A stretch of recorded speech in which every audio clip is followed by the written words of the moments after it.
Bat-Mite, the imp from the fifth dimension, set on bothering Batman. Not intentionally, but because he's just a big fan. He just wants to help / have some fun, and shenanigans ensue, and sometimes annoyance. For Batman, the reader, or the viewer, you decide. This character debuted in 1959 and is one of those examples of getting it right out of the gate. Even if he was shelved for a fairly long period for being deemed too silly. Despite this, the character would end up resurfacing in comics decades later. But even before that, he would start to appear in adaptation. Like this first animated adaptation, The New Adventures of Batman, where for some reason he's green. I'm not sure why they made him green for this edition. Maybe to make him extra dimensionally. More otherworldly. It's trying to give Serial mascot, but it's making me feel slightly afraid. No, not really. It's just not my favorite. Bat-Mite is one of those characters who has translated very well to the modern era of Batman, both in comics and adaptation. I did air quotes for modern, mostly so I could avoid saying time of recording, but time of recording. His status as an otherworldly being observing Batman gives him a unique vantage point story-wise that lends itself well to fourth wall breaks or meta commentary on fan culture.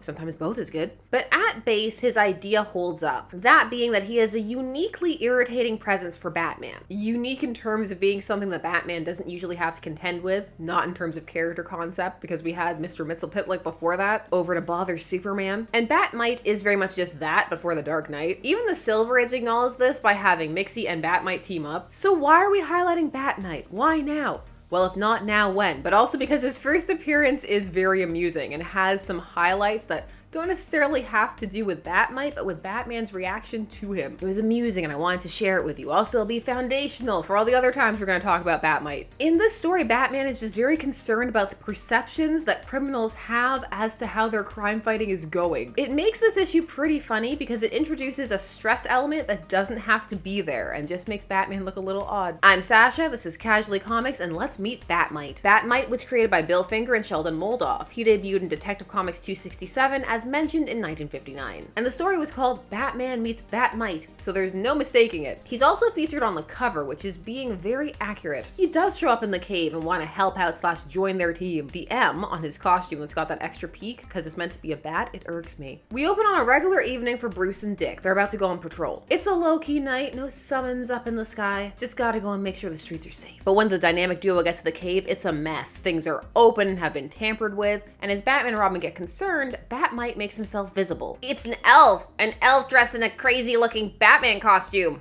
I swear every time I see that logo, there's more points on it. I'm not an elf. I come from another dimension where all men are my size. Batman, I've observed and admired your exploits for years, so I decided to help you fight crime with my unearthly powers. Won't that be fun? I made myself a costume, and I'm calling myself Bat-Mite. Oh boy, will we have fun. Batman, Robin, and Bat-Mite. What a trio. You, a creature from another dimension, want to work with us, but that's impossible. Which part? Being a creature from another dimension or working with you? The order that Batman says things in this story is very important to what he's really worried about. Also note, Bat-Mite wasn't from the fifth dimension yet. That would come later when they got a bit more specific. But as it stands, aside from some little additions, so many details have stayed the same over the decades. Like that little floppy ear, which is just a nice additional visual cue that Bat-Mite isn't living up to the image of Batman. And Batman is very concerned about appearances this issue. We'd have a hard time explaining your presence to people. You'd only be in the way. Besides, it takes a lot of training to become a crime fighter. Oh, this is very disappointing. In that case, I'd better leave. Batman's concerns were 100% laid out in order of importance. How will he explain Bat-Mite? And the question I have is, why is that a concern? What would it matter if he never explained it and just let people come to their own conclusions? How would that harm his reputation? Who would even believe that this was an imp from the fifth dimension? Also, how different is this from the things that Batman and Robin normally encounter at this time period with the aliens and the powers? It just comes across like Batman doesn't want to be seen with him. It's not that though. He really wants things to seem legit, normal. Also, he's not trained, but that's a very mild concern. That was the last one. So Bat-Mite leaves, but jumps in when Tipper Neely and his gang, who Batman and Robin have been on the lookout for, starts to escape. He does this by making the bridge they're on all wibbly wobbly. Batman actually gets into the wibble wobble bridge, saying it's like a pogo stick and he can jump up and punch people on it. He enjoyed it until he had to explain it. With the capture of the bandits, the bridge returned to its normal state, presenting Batman with still another problem. I don't get it. What happened with that bridge? Oh no, I'd better think of something fast. Nobody would believe the truth. The chemical plant, it empties wastes into the river. They might have caused a chemical reaction with the water, emitting a gas that gave us hallucinations. Yeah, I guess the gas made us see things. So much is great about this. Of course, the meme, they're putting chemicals in the water, springs to mind. But also, as mentioned, Batman didn't have to answer this. He could just let this hanging. That could have been a rhetorical question. And is this Tipper? Is this the leader of the gang? He could have assumed what he wanted. I doubt the conclusion that any of them would have come to is, yes, a being from an extra dimension. Oh no, he's gonna tell people. And then what? How is Batman kind of starting a rumor mill and potentially a scandal that this company's dumping chemicals in the water any better? Putting chemicals in the water. Not until the crime fighters arrive home does Bat-Mite return to visibility. You, to spank you. What was the idea of that stunt? Gosh, Batman, you went after those crooks so quickly. I hardly got to see you in action, so I prolonged the fight a little. I just wanted to have some fun. Now this story's gonna have a 3-act structure, so it's gonna get a mite repetitive. Yeah, pun intended. So basically we repeat he's leaving, but then he shows back up when there's a crime. So we've got to do this again. Batman out. The very next evening. Bat-Mite prolongs this one because Batman is catching the criminals too fast again. He's just too good. So he levitates this big record with the criminals on it. Batman has to do all kinds of shenanigans to get it, but more importantly, how is he gonna explain it? That's crazy. What made the record fly around that way?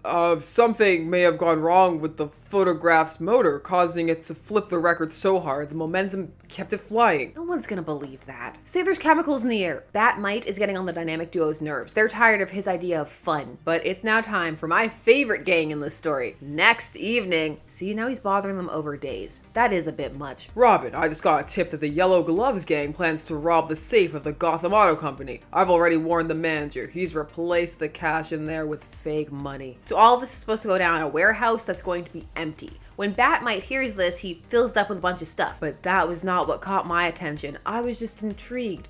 Does the gang really have yellow gloves? And the answer was yes, they do. Do you think it's BYOG? Bring your own gloves? Do they change gloves after every one? Do they put talcum powder inside the gloves? I'm very invested in the Yellow Gloves gang. Are they rubber gloves, like dishwasher kitchen gloves? Are they nice, tapered, like leather gloves that are dyed? That'd be swanky. I hope it's the bougie leather glove gang. Now this last section with the Yellow Gloves gang is where they really have fun with the concept. They just go ham. The criminals try to escape in a Viking ship. Bat-Mite tries to take Batman and Robin after them on a Sphinx. And finally, Batman decides the only way to get Bat-Mite out of their hair is to tell him very specifically what to do with his powers. That way, at least, he's not going to be causing more problems. This means that they get to chase down the criminals on a giant Batman statue, which goes and picks up the boat. When the captured thieves come too, oh man, he knocked them out? Hardcore. If this is the real Batman, who's the big guy? Must be a robot. What else could it be? A robot, eh? That's as good an explanation as any. What was your explanation gonna be, Batman? I want to hear it. What were you gonna go with? The wind picked it up and carried it over here. It's much lighter than it looks. It's really made of paper mache. It's a lost parade float. No, they'll never believe that. You see, they're putting chemicals on the sails, boats. I love that one crook was entertaining the idea that giant Batman was Batman. You see, he's been hanging around Silver Age Gotham. He knows what's up. And so finally, having caused enough fun, Bat-Mite goes home to bother another day. This story very much is the template for Bat-Mite appearances going forward and an adaptation. It's everything it needs to be and it works. It provides the base and you get everything you need to know. Who Bat-Mite is, what his motivation is, what his power set is, it's all there. You get the relationship set up between him and Batman and how it's gonna go forward. And because it's so quickly established, it's very easy to decide whether one likes it or not, or just see how it lands with them. If you don't find him annoying, Bat-Mite is a fun idea. Adding a Batman layer of paint gives the imp concept for the Dark Knight just enough difference to make it stand out. He's bothering Batman for a slightly different reason than Mixie, and that added detail of him wearing the costume sends home that superfan idea and adds a layer to his antics and also gives him an amusing appearance. Now, in all fairness, these adventures could go pretty hard in the wacky factor, so it does make sense that he was one of the characters cut during the Make Things Less Silly reign of Julius Schwartz when he took over editing Batman. Now the thing with Bat-Mite is he did sneak in a few appearances before being reintroduced post-crisis. Although he was reintroduced later in the post-crisis era, not like right after. But leading up, there's about 4 little snuck-in appearances. 2 were in World's Finest, which amuses me because that only happened because that book was being edited by Mort Weisinger. Memos, they're important. But again, it is also important to remember the time period. Canon, continuity, the idea that those things are important or something that people would want, and also the idea that comics may extend past just being disposable entertainment and for kids is a new and emerging concept. It's coming, but it's not entirely there yet. The evolution of how comics are regarded is fascinating and ever-changing. It's still changing how they're looked at. Now, as for this comic, aside from Bat-Mite being introduced, the most fun part is Batman frantically running around trying to cover up for his existence even though he does not have to. It's also nice just to see Batman hanging around, talking with the criminals after like he's the Flash. Also, side note, Batman threatened a decent amount of spankings in this issue. Quiet or Papa Spank. I for one am glad that Bat-Mite stuck around, but feel that he should be used sparingly, like a nice seasoning. Everything in moderation. When used correctly, he's a fun addition to Batman stories. When not, annoying. What do you think? Do you like Bat-Mite? Do you not like Bat-Mite? Does it just need to be quiet little homages like in Batman TAS Deep Freeze? Greetings, dynamic duo. I'm your biggest fan. What is it? Do you think this story holds up? Do you want to join the Yellow Glove Gang? Why do you think Batman was so hyper fixated on making sure that no criminals thought that anything untoward was happening? Maybe they've been filing reports. You know I want to hear the answers to any or all of those down below. While you're down there, please follow YouTube things. Like, share, comment, subscribe, hit the bell notification so that you never miss a vid. Thanks so much for taking some time today spent discussing comics with me. I always appreciate it, and I will see you again soon. Bye-bye.